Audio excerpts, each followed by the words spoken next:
I am Amelie on behalf of the Blessing Core team. I'm here with an Art of Living teacher of Blessing Course, Beatriz Goyoaga. Thank you for your time today. Jai Gurudev. Where do you call home? We'd love to hear a little bit about your professional background. My home, it is like from my master. My home is everywhere. I'm born and raised in Spain. I live in Argentina. I travel all over the world. And for my birthday, when I became 40, I traveled around the world by myself, 367 days. I felt very much at home. So I'm home wherever I am. How long have you been teaching the Blessing program? I've been teaching the Blessing program over 20 years. I've been a teacher 26 years, and teaching the Blessing has been a very, very lovely and profound experience that I recommend to every single person I meet. How does a blessing mean to you? A blessing to me is being able to transfer the energy. It's not only my energy, it is the energy of the Master, it is the energy of the universe, it is the energy I don't know, because there are so many things in this world I don't know, I don't understand. But I know that people feel very good when I do any blessing to them. Even the Blessing Course participants feel very, very good. And we have very many thousands of blessers in Latin America and hundreds in each country. It's very beautiful. Could you please share the kind of transformation this healing energy has brought about the people? Well, it depends. Sometimes I remember a long time ago I was teaching a happiness program, a part 1 program, and then this young girl called me from the hospital. She was crying and she said, "Oh, Pia." She was 22. They didn't allow me to go home, and she had a baby. Baby was 8-9 months old. So she was crying and crying, and I talked to her for a little while, and then I left her on the phone because I had to finish my program, and the hospital happened to be very nearby. So when I finished the part 1 program, I decided to go to her hospital. And I went. First I scolded her because she was not doing her Kriya, and then I gave her blessing before I left. And on the following morning, she said, Beatriz, I'm going home. I'm going to see my baby. My baby, she had cancer. And she said, I'm going to see my baby. My defense system had gone from, 340 to 3,040. I don't know if it's 1,500 to 1,500,000. The blood cells. So she was allowed to go. And that day, I had lunch with the director of the hospital because he had already taken the Art of Living program, and he wanted to continue giving the program to the rest of the doctors and nurses. And I said, have you heard about the girl? And she said, what girl? I said, the girl with cancer. And she said, oh, yeah. He said, yeah. The whole hospital is talking about her. I said, well, we're going to have to start believing in these weird things, in these new agey things, in these strange things. And he said, absolutely.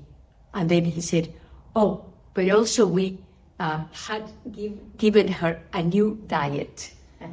And the diet in maybe 7 hours, evening time to morning time, impossible that it was the blessing.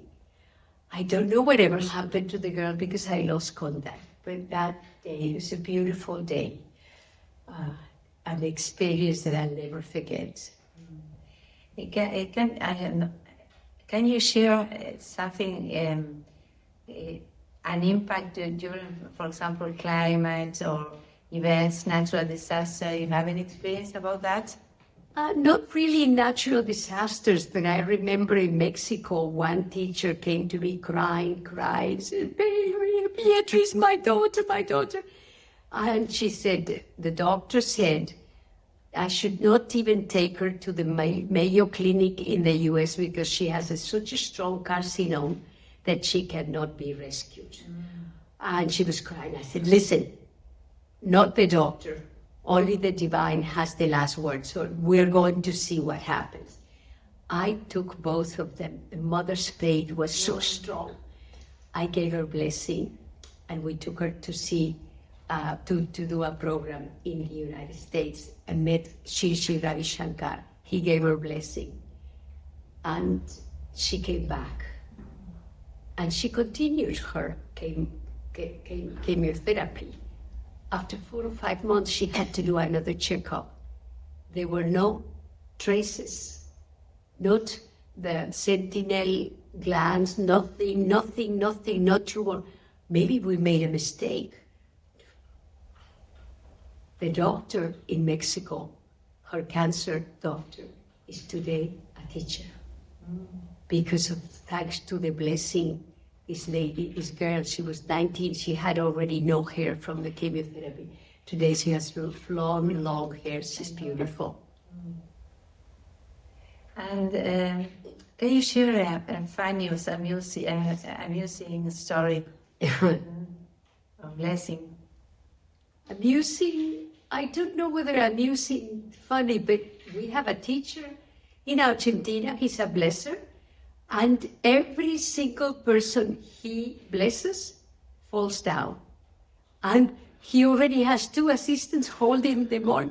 And it blesses, whoops, they pass out, whoops, but they don't feel bad and they don't hurt themselves. Yeah. Whoop, they lie on the floor for a little while. And he's famous for his blessings, very strong, a beautiful soul. But it is amazing. To me, only one person. There was a very famous singer in Argentina, Gustavo Cerati, and I went to see him on his deathbed because he already was 6 months in coma. And his mom, I blessed him, the mother, the sister, and the nurse. And the mother, whoops, fell on the floor. And the sister scolded her, Mom, you should eat more. Why this? I knew it was the blessing. She didn't hurt herself. I left, and this poor soul could leave his body soon after I had gone, and it been 6 months in coma. And can you share an experience of you receiving a blessing?